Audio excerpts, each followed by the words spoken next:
안녕하세요. 김건우 목사입니다. 6월 1일 수요일 아침입니다. 세상에 어느새 6월이네요.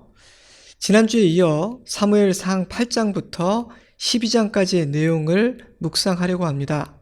이 단락은 이스라엘이 왕을 구하는 이야기로 시작되어 사울이 통일 왕국의 첫 번째 왕으로 세워지는 이야기로 마무리되는데요.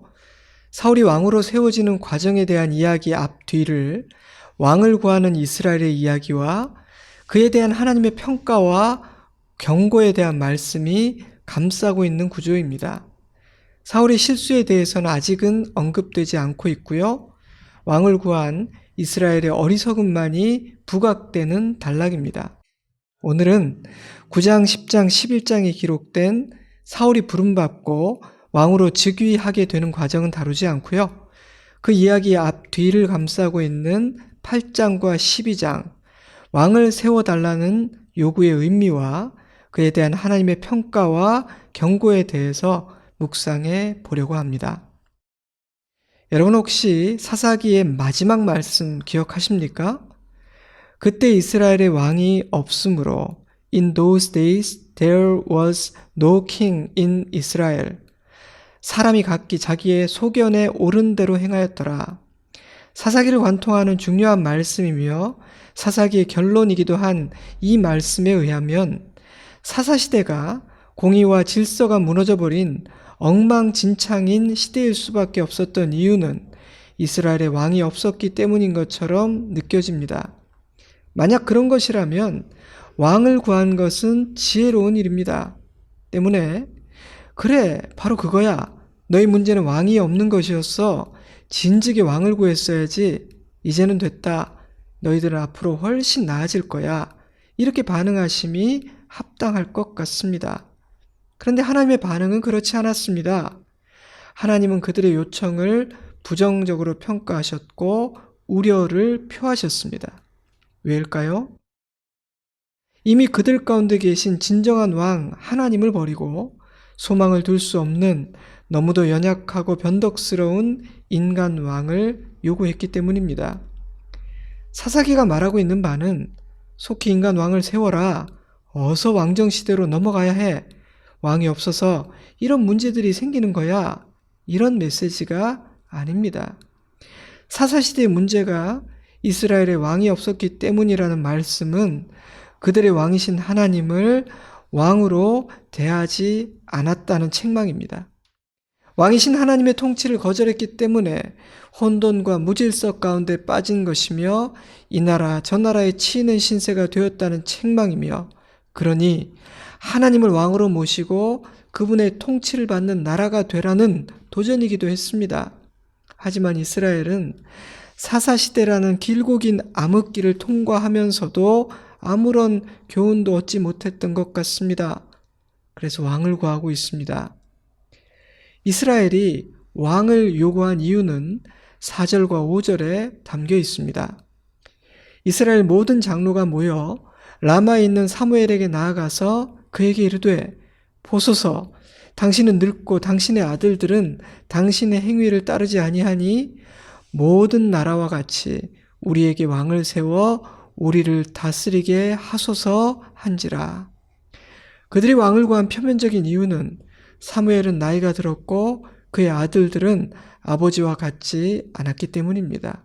그의 아들들은 그냥 좀 부족했던 정도가 아니라 뇌물을 받고 판결을 굽게 하는 타락한 자들이었습니다.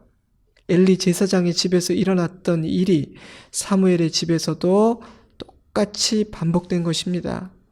뜻밖의 일이죠? 사무엘은 다를 줄 알았는데 말입니다. 신앙교육이란 저절로 이루어지지 않는 것임을 새삼 깨닫게 됩니다. 부모의 삶과 성품을 보며 하나님의 살아계심을 볼 수 있기를 기도합니다. 자녀들을 위해서 더 힘써 기도해야 될 것 같습니다. 아무튼 이스라엘이 왕을 구하게 된 데는 사무엘에게도 일말의 책임이 있다는 생각이 들었습니다. 백성들이 딴 마음을 갖게 할 빌미를 주었으니까요. 지도자의 자리는 여러모로 책임이 큰 자리임을 새삼 느끼게 하는 장면입니다. 하지만 이스라엘은 그럼에도 불구하고 다른 선택을 할 수도 있었습니다. 하나님을 더욱 의지한다거나 미스바에 모여 기도하며 도움을 구한다거나 그렇게 말이죠.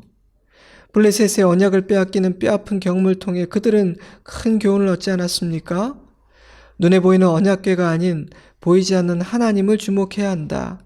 하나님을 경외하는 것만이 우리가 사는 길이며 지금 우리가 힘써 행해야 할 일이다. 하지만 그러한 깨달음이 마음 깊이 새겨지지는 않았던 것 같습니다. 그래서 그들은 인간 왕을 구합니다. 엄밀히 말하자면 왕을 구한 것 자체가 문제는 아닙니다. 하나님은 이미 신명기 17장을 통해 왕에 대한 규례를 선포하신 바 있고요.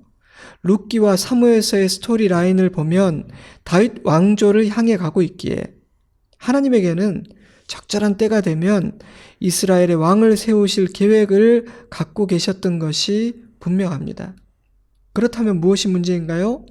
그들의 말에 답이 있습니다. 8장 4절과 20절입니다.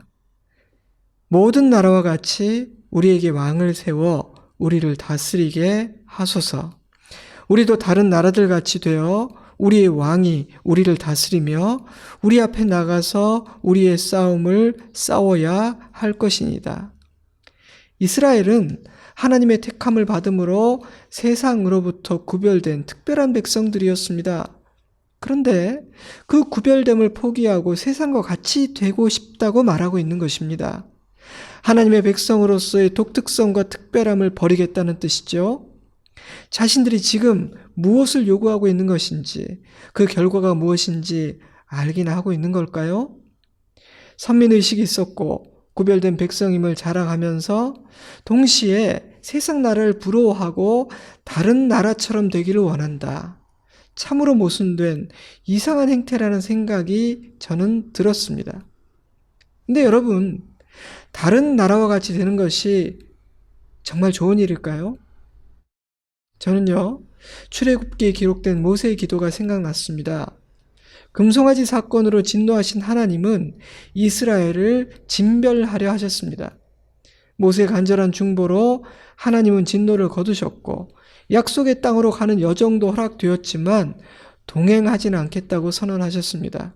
대신 나의 사자를 보내겠다고 말씀하셨죠. 이 정도면 선방한 것 아닙니까? 하지만 모세는 만족하지 않았습니다. 그래서 이렇게 기도했어요. 주께서 친히 가지 아니하시려거든 우리를 이곳으로 올려보내지 마옵소서. 나와 주의 백성이 주의 목전에 은총 입은 줄을 무엇으로 알리까? 주께서 우리와 함께 행하심으로 나와 주의 백성을 천하 만민 중에 구별하심이 아니니까. 모세는 구별된 백성이라는, 구별된 하나님의 백성이라는 그 거룩한 정체성, 이스라엘의 특별함을 잃어버리지 않고자 했습니다. 그 구별됨이 하나님의 동행하심, 그들이 하나님의 통치 아래에 있다는 사실로 유지된다는 사실을 알았기에 하나님, 땅도 천사도 다 필요 없습니다. 하나님께서 우리와 함께 해주셔야 우리는 갑니다. 그런 약속해 주시기 전에는 한 걸음도 떼지 않을 겁니다. 라고 때를 썼습니다. 얼마나 이쁜 생때입니까? 하지만 어리석은 이스라엘은 자신들이 누리고 있는 그 특별한 은혜를 몰랐습니다. 그래서 다른 나라들처럼 되고 싶다고 말하고 있는 겁니다. 가나안화 되겠다는 겁니다. 가나안 백성들처럼 되고 싶다는 겁니다. 그들이 부럽다는 거예요. 자신과 아들들을 비난하고 있다고 생각한 사무엘은 속상했습니다. 그동안 내가 얼마나 헌신했는데 야, 이제 나를 헌신자처럼 버리는구나. 그러나 하나님은 왕을 달라는 이스라엘의 요청을 이렇게 해석해 주십니다.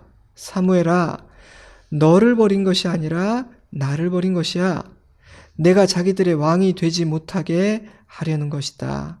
그런 다음에 이렇게 말씀하시죠. 8장 8절과 9절입니다. 내가 그들을 애굽에서 인도하여 낸 날부터 오늘까지 그들이 모든 행사로 나를 버리고 다른 신들을 섬김같이 너에게도 그리하는도다. 그러므로 그들의 말을 듣되 너는 그들에게 엄히 경고하고 그들을 다스릴 왕의 제도를 가르치라. 그동안 하나님은 너무도 많은 상처를 받으시면서도 이스라엘을 품으셨고 사랑하셨음을 깨닫게 됩니다. 너무도 오래 참으셨고 신실하게 사랑하신 것입니다.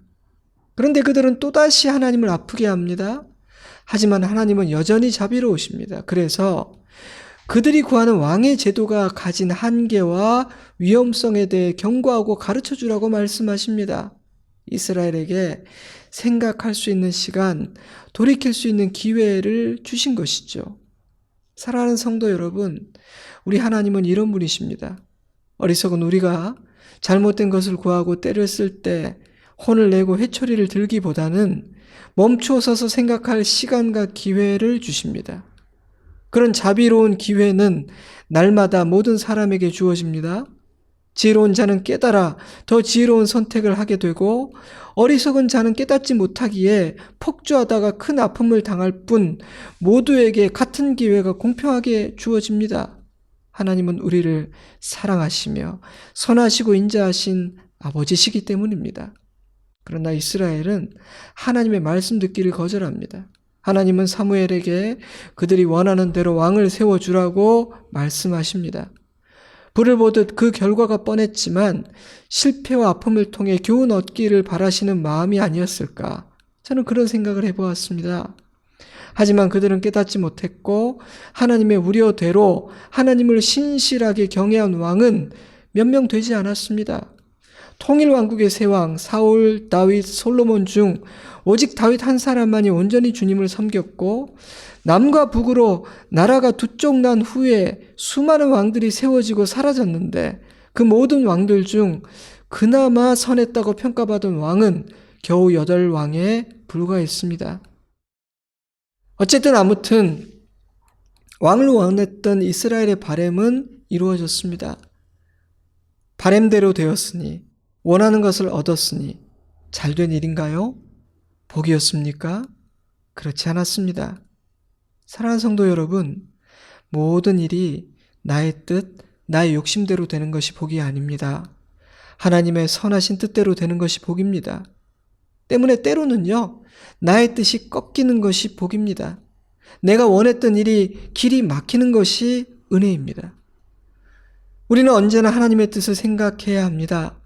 나의 뜻이 하나님께서 보시기에 괜찮은 것인지를 여쭈어야 합니다. 사랑하는 여러분, 저와 여러분에게 그런 지혜가 있기를 주님의 이름으로 축복합니다. 이렇게 8장이 끝나고 9장부터 이스라엘 통일 왕국의 첫 왕 사울이 세워지는 과정이 서술되기 시작합니다. 11장은 사울이 왕으로 세워지고 온 백성이 기뻐하는 장면으로 마무리되죠. 모든 것이 그들이 원했던 대로 된 것입니다. 이어지는 12장은 사울의 즉위식 이후에 사무엘을 통해 주신 하나님의 말씀인데요. 굉장히 중요한 내용들이 담긴 챕터입니다. 12장은 이스라엘의 마지막 사사이자 이스라엘의 첫 선지자인 사무엘의 역할이 일단락되고 왕정으로 넘어가는 전환점이기도 합니다. 사무엘은 먼저 지나온 자신의 삶과 사역을 회고합니다. 자신은 한 점 부끄러움이 없이 사역했고 하나님께서 그것을 증언하신다고 고백합니다. 퇴임사와 같은 느낌이 드는 단락인데요. 그가 참으로 명예롭게 퇴임한다는 사실이 부럽게 느껴집니다. 그런 다음 사무엘은 이스라엘의 지나온 과거를 회고합니다. 하나님은 이스라엘을 애굽에서 인도하여 이 땅에 살게 하셨고 인도해 주시고 지켜 주셨습니다. 원수의 공격으로 고난당해 부르짖을 때마다 하나님은 이스라엘을 구해 주셨습니다. 그리고 그들을 풍요롭게 하셨습니다. 하지만 이스라엘은 하나님을 잊었습니다. 이스라엘의 왕이신 하나님이 계심에도 불구하고 우리를 다스릴 왕을 달라고 구하고 있다고 사무엘은 분명하게 지적합니다. 그것이 하나님 앞에 죄라는 것이죠. 그럼에도 불구하고 자비하신 하나님은 오늘 그들에게 왕을 주셨다고 선포합니다. 그런 다음 아주 중요한 메시지를 선포하는데요. 12장 14절입니다.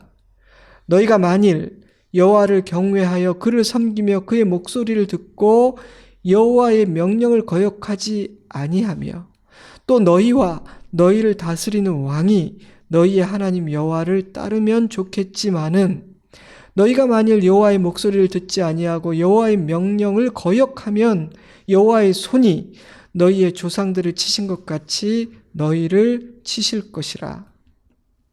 너희들과 너희 왕이 하나님을 따르면 형통할 것이지만 하나님의 명령을 거역하면 너희 조상들을 치실 것처럼 치실 것이다. 무슨 말입니까? 이스라엘의 미래는 오늘 세워진 왕의 손이 아닌 진정한 왕이신 하나님의 손에 달려있다는 선언이었습니다. 착각하지 말라는 것이죠. 너희가 섬겨야 할 왕은 오늘 세워진 인간 왕이 아니라 하나님이시라는 것입니다. 그리고 이 왕도 하나님의 손 아래에 있다는 것이었습니다. 즉위식 후에 축제 분위기였던 이스라엘에게 찬물을 끼얹는 말씀이었습니다. 하지만 저는 그 찬물이야말로 주님의 사랑과 자비였다고 생각합니다. 하나님은 사랑하는 이스라엘이 자기들의 뜻대로 되었다고 도취되어 착각하지 않기를 바라신 겁니다. 만약 그들이 눈에 보이는 왕을 의지하고 하나님을 거역함으로 죄악에 빠지게 된다면 하나님은 그들을 벌하지 않으실 수 없는데 그런 일이 일어나지 않기를 바라셨기 때문입니다. 사무엘은 왕을 구한 일이 죄악임을 밝히며 그 증거로 하나님께서 우레와 비를 보내실 것이라고 말합니다. 그리고 사무엘이 말한 대로 되죠. 12장 18절입니다. 이에 사무엘이 여호와께 아뢰되 여호와께서 그날에 우레와 비를 보내시니 모든 백성이 여호와와 사무엘을 크게 두려워하니라. 축제의 분위기는 한순간에 두려움으로 바뀌었고 백성들은 회개합니다. 하나님은 그들의 회개를 받으셨습니다. 왜냐하면요, 하나님의 목적은 그들을 벌하시는 것이 아니라 주신 말씀을 마음에 잘 새김으로 하나님께 세우신 왕과 함께 여호와를 경외하는 하나님의 백성으로 잘 살아가는 것이었기 때문입니다. 좀 길지만 이스라엘이 회개한 이후에 주신 말씀 12장 20절에서 25절 말씀을 읽어드리겠습니다. 두려워하지 말라. 너희가 과연 이 모든 악을 행하였으나 여호와를 따르는 데에서 돌아서지 말고 오직 너희의 마음을 다하여 여호와를 섬기라. 돌아서서 유익하게도 못하며 구원하지도 못하는 헛된 것을 따르지 말라. 그들은 헛되니라. 여호와께서는 너희를 자기 백성으로 삼으신 것을 기뻐하셨으므로 여호와께서는 그 크신 이름을 위해서라도 자기 백성을 버리지 아니하실 것이요 나는 너희를 위하여 기도하기를 쉬는 죄를 여호와 앞에 결단코 범하지 아니하고 선하고 의로운 길을 너희에게 가르칠 것인즉 너희는 여호와께서 너희를 위하여 행하신 그 큰 일을 생각하여 오직 그를 경외하며 너희의 마음을 다하여 진실이 섬기라. 만일 너희가 여전히 악을 행하면 너희와 너희 왕이 다 멸망하리라. 핵심을 요약하면 이렇습니다. 하나님은 너희를 자기 백성으로 삼으신 것을 기뻐하신다. 후회하지 않으신다. 나 역시 너희를 위해 기도할 것이며 말씀을 열심히 가르칠 것이다. 그러니 여호와 하나님만을 진실히 섬기라. 하나님을 경외하라. 아멘. 사랑하는 성도 여러분, 자기 백성들을 향한 하나님의 마음이 느껴지십니까? 주님께서 진정 원하시는 것이 무엇인지 아시겠습니까? 오늘 우리를 향한 아버지의 마음도 같으십니다. 하나님은 오늘 우리에게 똑같은 말씀을 주십니다. 하나님은 사랑하는 당신의 자녀들이 하나님만을 왕으로 삼고 그분의 통치 안에서 하나님의 말씀을 따르고 주님과 동행함으로 안전하고 평안하고 자유롭고 형통하고 즐거운 백성 되기를 원하십니다. 하지만 어리석은 인간은 하나님을 버리고 하나님만으로 만족하지 않고 자신이 의지할 다른 왕, 다른 많은 우상들을 세우려 합니다. 이스라엘의 역사는 그러한 인간의 시도가 얼마나 어리석은 것인지를 보여주고 있습니다. 그럼에도 불구하고 어리석은 인간은 배우지 못합니다. 지나온 역사를 통해 아무런 교훈을 얻지 못하고 같은 실패를 반복함으로 자신이 얼마나 어리석은 존재인지를 확증합니다. 하나님께서 66권 성경을 주신 중요한 이유 중 하나는 직접 시행착오의 아픔을 겪음으로 깨닫는 것이 아니라 주신 말씀을 통해 교훈 얻기를 바라시기 때문입니다. 사랑하는 성도 여러분, 오늘 우리 모두가 귀한 교훈 얻었기를 바랍니다. 그저 얻었을 뿐 아니라 심령에 선명하게 새기고 일평생 잊지 않기를 바랍니다. 말씀을 정리해 볼까요? 하나님의 백성이라는 특권과 독특성을 버리고 이 세상 나라와 똑같이 되려고 하지 맙시다. 인간이 의지할 만하다, 소망 둘 만하다 생각하는 그 어떤 것도 우리의 소망이 되지 못하며 우리 삶을 그 위에 세워도 될 만한 든든한 기초와 반석이 되지 못합니다. 오직 하나님 한 분만이 우리 왕이시고 목자이십니다. 하나님만이 반석이요 구원이요 산성이요 피난처요 우리의 소망이 되십니다. 할렐루야, 아멘. 이 시간 여러분 잠시 기도하는 시간을 가질 수 있기를 바랍니다. 나의 왕은 누구신지 돌아보며 기도합시다. 그리고 나의 왕이 되어주시기를. 주님이 동행하지 않으시면 나는 한 발자국도 움직이지 않겠다는 생떼를 우리 하나님 앞에 써봅시다. 저는 주일에 뵙겠습니다. 평안하십시오. 건강하십시오. 주님을 더 사랑하고 주님 안에 거하는 하루하루 되시기 바랍니다. 샬롬.